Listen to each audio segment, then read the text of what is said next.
Fala galera, boa tarde, bom dia, tudo bem? Tranquilos? Estamos nós aqui, né, para mais uma semana de aulas, começando com as aulas de geografia do primeiro ano, certo? E nós nessa semana 5, né, da pandemia, com aulas online, nós vamos, né, para as últimas duas aulas, né, que vão trabalhar com cartografia.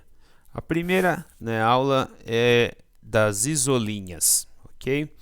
Então, sempre chamando a atenção para vocês, né, para uma recomendação importante, né? A cartografia é uma área da geografia que ela não vai ter tanta teoria, né, tanta leitura. A cartografia, né, a gente daqueles temas que nós temos de nos debruçar sobre os exercícios, principalmente, né? Analisar os exercícios, tentar entendê-los. Então, é uma boa forma da gente conseguir entender esse tema, certo? Então, nossas aulas de cartografia, elas são mais curtas comparadas àquelas aulas do começo do ano, quando nós trabalhamos com geopolítica, relações internacionais, né? Na nova ordem, antiga ordem mundial. Ok? Então vamos lá entender o que é ISO, né? Isolinhas. Isolinhas são linhas ao longo das quais os valores de um dado fenômeno são ou devem ser constantes. Então, nos mapas que apresentarem isolinhas, nós vamos ter representações, né? Mapas são representações, mas sempre, né, vai existir um tema, né? Então, essa representação em formato de isolinha sempre vai abordar um tema específico, ok? Então, nós podemos ter, né, isolinhas de temperatura, pluviosidade, umidade, profundidade submarina e o que a gente mais trabalha, pelo menos aqui, né, no nosso curso, curvas de nível. Então, repara que cada uma ela tem um nome técnico. Isoterma para temperatura, isoieta para pluviosidade, isoigras para umidade, isóbatas para a profundidade submarina, isoípsas para curvas de nível. Curva de nível, como nós vamos ver, é muito trabalhado, né, no curso de engenharia agronômica, para ter uma ideia do terreno, né? Terreno que vai se cultivar, que vai se plantar, né? Além, óbvio, né, outras áreas da engenharia, do urbanismo, né, vão tentar ter em mente, né, uma ideia do terreno que vai se trabalhar, que vai se analisar, tudo bem? Então vamos ver o primeiro exemplo aqui, ó. Esse mapa do Brasil, ele é um levantamento da geodiversidade pluviométrica do Brasil, né? É uma isoieta. Então, percebam que além das linhas, eles vão trazer cores. Significa que com uma situação dessa, nós vamos ter mais dados ainda, nós vamos ter uma facilidade maior de leitura. Porque se a gente se depara com um mapa desse, né, vamos lembrar daquela coisa, né?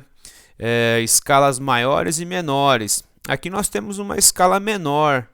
Se a gente conseguir dar zoom, se o mapa, né, for de alta resolução e a gente conseguir, né, aproximar bem e conseguir o número, tudo bem. Mas nesse caso é importante que tenha também cores para representar maior ou menor umidade.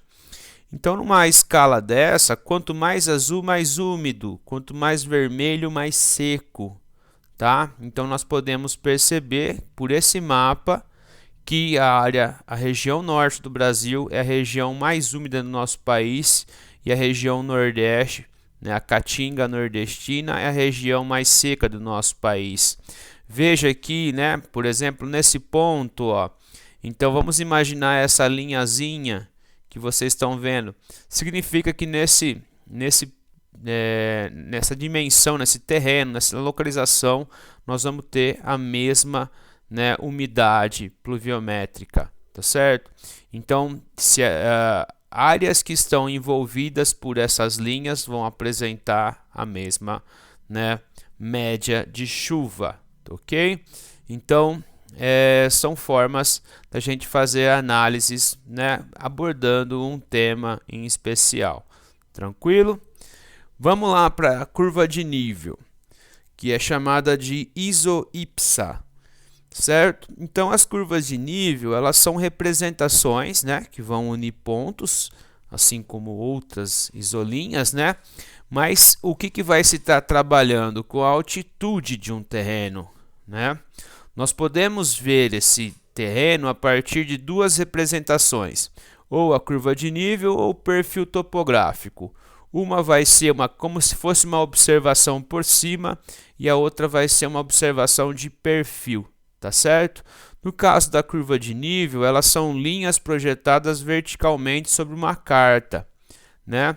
Então, quando nós formos analisar uma curva de nível, nós vamos ter que ver, né, se essas linhas elas estão próximas, né, se elas estão distantes, né, a forma como que se dá o delineamento do território, nós vamos, né, ter aí uma ideia do terreno, ok? Então, é importante sabermos a equidistância, né, entre os pontos. Então, uma curva de nível pode ser de 10 metros, 20 metros, 50 metros ou 100 metros. Tranquilo? Então, vamos lá analisar, né, as imagens que é mais fácil da gente conseguir entender. Então, veja, ó, isso aqui, né, percebam na setinha, é um perfil topográfico. Percebam que é um morro, ok? Então, se a gente fosse dividir esse morro em duas áreas, a área A e a área B, nós podemos perceber que a área B ela é mais alta, né? A área B ela vai apresentar um relevo mais acidentado, né? Uma queda mais acentuada, um relevo mais, né, acidentado. E aqui, né, um relevo um pouco mais suave, certo? Então percebam que entre uma linha e outra são 20 metros de altitude, o topo do morro 160 metros e a parte mais inferior 0 metro, ok? Então veja que aqui é um perfil. Se a gente pudesse olhar por cima desse morro, a gente veria essa imagem. Então percebam que corre um rio, certo? Do lado, dois rios, né? Corre aqui do lado desse mapa, desse perfil. Então aqui, ó, veja que as linhas aqui a área B e aqui essa área que eu hipoteticamente estou chamando de A, certo? Então passando uma linha aqui, essa área é essa área e essa área é essa área, tranquilo? Então percebam que essa região, essa área, as linhas estão mais próximas e nessa área as linhas estão um pouco mais, né, distantes uma da outra. Isso é uma coisa que a gente tem que saber e levar em consideração numa análise de curva de nível. Se a linha está próxima, representa que o relevo aqui, né, o acidente geográfico ele é mais acentuado, a queda é um pouco mais abrupta, enquanto que aqui o relevo é mais suave. Se você for, né, fazer uma escalada desse morro, você vai ter muito mais dificuldade de subir por essa região, essa área B, do que da área A, ok? Às vezes pode ser que vocês vão se deparar com algumas imagens que vão mostrar uma queda abrupta, daqui de cima para aqui para baixo. Então, se essa queda for muito abrupta, se aqui tiver uma espécie de paredão, né? E essas linhas vão estar muito próximas, então ela já vai sair de 160 para 0, tá? Então isso mostra que esse relevo é extremamente acentuado, tranquilo? Se aqui fosse um paredão, ao invés de existir essa área que vai descendendo, né, em altitude, com escalas, né, como se fossem degraus, degraus mais ainda de um acidente geográfico bastante grande, ok? Então, para vocês tomarem nota aí, o que vocês devem, né, se ater numa análise de curva de nível? Qual área vai apresentar o maior acidente?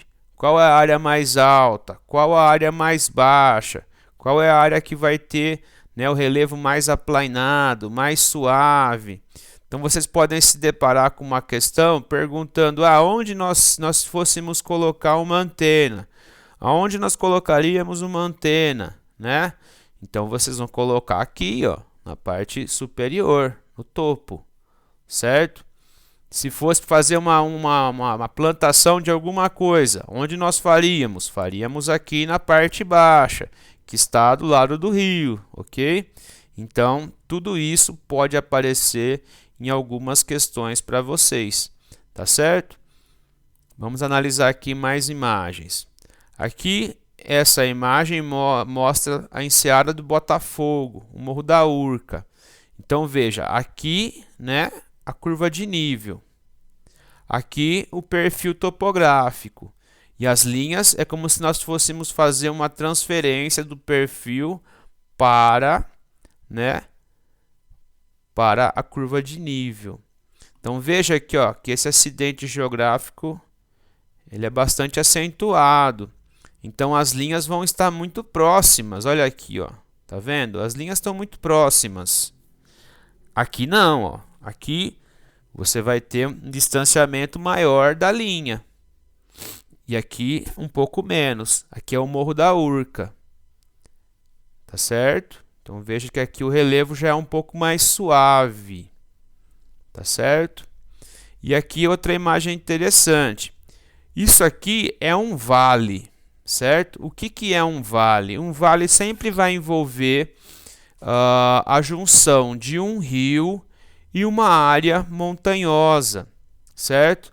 Um rio correndo entre dois morros, dois planaltos, tá certo?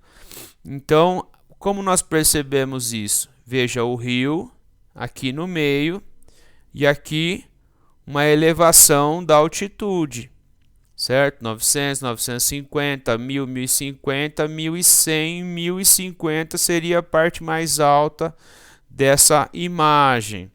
E aqui 1000, 950, 900, né? Então isso aqui é um rio de planalto. Por quê? Por que rio de planalto? Porque está correndo numa área planáltica, né, de morros e vai ser uma área de altitude considerável. Se fosse um rio correndo a 0 metro, né, seria diferente. Ok? Esse rio ele vai estar a 850 metros a nível do mar. Ok? Por isso que a gente tem que perceber esses detalhes. As questões nunca vão amolecer para a gente, elas sempre vão trazer dificuldades. Então nós vamos ter que fazer essas leituras, vamos ter que levar em consideração, né, os números, a altitude, tá certo? E como nós vamos ver nessa imagem aqui, depois eu volto para 8, veja essa imagem, né? Então vamos chamar essa área aqui de área A e essa área aqui de área B, apesar que o B está aqui e não está aqui, certo? Mas se nós estamos falando que o norte é para cá, né? O norte é para cá, vamos chamar essa área aqui então de área oriental e de área ocidental, perdão, e aqui de área oriental, certo? Então, pela distância maior de um ponto do outro, a área ocidental é uma área de relevo mais suave, certo? Então nós vamos ter uma oscilação do terreno muito menor do que essa área aqui, ó. Aqui nós vamos sair de 500 metros de altitude para 640, né? E em área muito próxima. Então também nós vamos estar aqui numa área planáltica, certo? Com essa área ocidental um relevo um pouco mais suave, menos acidentado, e aqui nessa área oriental um relevo mais acidentado, né? Por quê? Porque as linhas vão estar muito próximas. E percebam que tem aqui, essa aqui é uma nascente, certo? Essa aqui é uma nascente, né? Então são rios de planalto. Esse é um afluente desse rio aqui, ó. Aqui nós temos um rio. Então é o seguinte, às vezes as questões elas vão indagar vocês perguntando para que direção o rio corre, certo? Então, como que nós vamos descobrir isso? Veja, 540, 640, aqui 500. Óbvio, se o rio ele corre das partes altas para as partes baixas, a direção do rio, do fluxo da água, é daqui para cá. De mais ou menos, né, se aqui é o norte, de norte para sudoeste, ok? Então nós vamos ter que ver os números, 640 para 500, 540 para 500. Então essa área, ó, aqui é 600, aqui é 580, ok? Outras questões vão... É que essa imagem, infelizmente, ela não vai trazer para a gente os números. Mas às vezes eles vão dar para vocês a oscilação dos números como se fosse numa escala. E depois vocês vão ter que tentar fazer a leitura desses números numa representação. Numa curva de nível. Então tá aqui, ó, aqui a curva de nível e aqui o perfil topográfico, certo? Então aqui uma parte à esquerda mais baixa, uma parte à direita mais alta, aqui a parte central mais baixa, dois morros mais ou menos equivalentes. Aqui seria a parte esquerda mais baixa com relevo acidentado, né, à esquerda, aqui o contrário, só que no topo uma parte aplanada, isso aqui pode ser uma chapada às vezes, e aqui dois morros, né, um pouco mais altos e uma parte intermediária mais baixa. Então essas são as curvas de nível e esses são os perfis topográficos. Tranquilo, galera? É um assunto, não é um assunto difícil não, certo? Só é um assunto que demanda bastante atividade, né? Fazer bastante exercício que vocês vão levar de boa, ok? Então valeu, abração e até a próxima aula.